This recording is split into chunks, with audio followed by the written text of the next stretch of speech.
Hey friend, Roger Christofferson here again with another first listen review. I am really ready to babble about this one today. In fact, I was kind of surprised because somehow I missed this one. Didn't even know it was coming out until the 2 days before. And I am talking about Gary Moore, one of my favorite guitar players. I was a fan of his way back when I was just like finding music and discovering music. Funny part is I was really ignorant about his career back then and didn't know where he'd even come from, what he had done, ahead of time. I didn't know about Thin Lizzy when I first heard Gary Moore. I was probably like, 12, 13 years old, somewhere in that ballpark. And one of the first things I ever heard from him was his version of Shapes of Things. And I thought, that's a pretty cool song, because I was actually kind of a fan of the Yardbirds, because I probably told the story before, but my best friend at the time, his brother was like 10 years older than us. He had all kinds of music. We couldn't afford anything, so he'd leave the house, we'd sneak in, grab a couple records, go tape them real quick, put them on cassette, sneak them back, and you never knew they were gone. We had some new music, and that's the kind of stuff you listen to. That's how we got music. So I've listened to music that was a lot different than the rest of my friends had because of that. And I didn't even tell you the name of this one here. It's a live album that was just released called From Baloise Session. I don't know if I'm saying that right or not, but it was recorded in Spain in 2008. And yeah, so just getting back to like my, discovering Gary he was like really in a rock phase back then. One of my favorite songs of his, though, happened to be Empty Rooms, which was actually a slower song. And he was doing a lot of heavier rock stuff then. But I gradually, got more of his albums. And then, somewhere along the line it clicked. Oh, he was in this band Thin Lizzy, which was not anywhere in any of the stuff my friends listened to, or any of the stuff that my friend's brother had. So when I found that band, that was like a whole new world. I just couldn't believe how awesome that stuff was. So unfortunately he passed way too early, I believe, and he got into like a lot more bluesy stuff later on in his career. As we all know, he did some weird jazz stuff. I shouldn't say weird, but not my cup of tea, jazz type stuff and fusion type things here and there. Although, even though I have those albums, I listen to him, his guitar playing, he's one of those guys that when he plays, you just know who it is. He's got that sound, like it just comes off his fingertips. And, you've heard that say that the sound comes from the person. Like, he's like living proof of that. The sound comes off his fingertips. It comes from him. So, but when he got into the blues, it seemed like there was constantly live bootleg stuff coming out all the time, which is perfectly fine with me. I love bootlegs and I love live stuff, and Gary was no slouch at singing either. His voice, it's like these guys that can play guitar and then they can sing like insanely well too. It's just not fair. And he was also one of those guys. And so this is like it's a really, it doesn't have very many songs in it. I think it's 8 songs. Clocks in close to an hour. So yes, there's a lot of extended soloing going on this one. So anyway, first impressions of this one, because I put it in and just like listened through all the way through, played it a couple times. The recording of it is okay. For a live recording, I guess I kind of understand why they didn't put it out until now. It's not like top tier. It's not garbage by any means. It's not like bad quality, but it's definitely not top tier live recording. We've got a lot of room ambience going on. At least that's what I picked up from it. Well, it's not a bad thing. It's got like a bootleg type feel to it. A DVD, which I didn't know. And Blu-ray and all this stuff. That's a version. I just got the CD.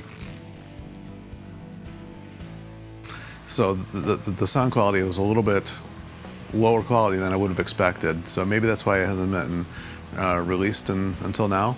But the playing like shines through. You kind of like lose the fact that it's not top notch halfway through the first song. I mean, it's just he's playing his butt off on this one. Kicks in with "Oh Pretty Woman," and not the Roy Orbison one. That's an Albert King song, and it's a good way to start the set. A lot of this actually, for what I remember mostly from his playing is the slower blues stuff. There's a lot of upbeat stuff on this one, so I thought that was a cool way to start the album. It's a little bit more upbeat, and it kicks in to Since I Met You, which I believe is one of his songs. I don't know, I probably should have read these notes here ahead of time. I never do. Then it's I think, oh yeah, it's right here. I'm reading it now. It's from his After Hours album. I did take notes. I probably should have read through these a little bit better. I never do. I hardly ever prepare for these things, and I try to, and then I still don't pay attention. So anyway, he actually does a Chuck Berry song after that, which is a song I've never even heard of. Whatever. Maybe I'm living under a rock when it comes to Chuck Berry, but it was called 30 Days to Come Back Home, which also,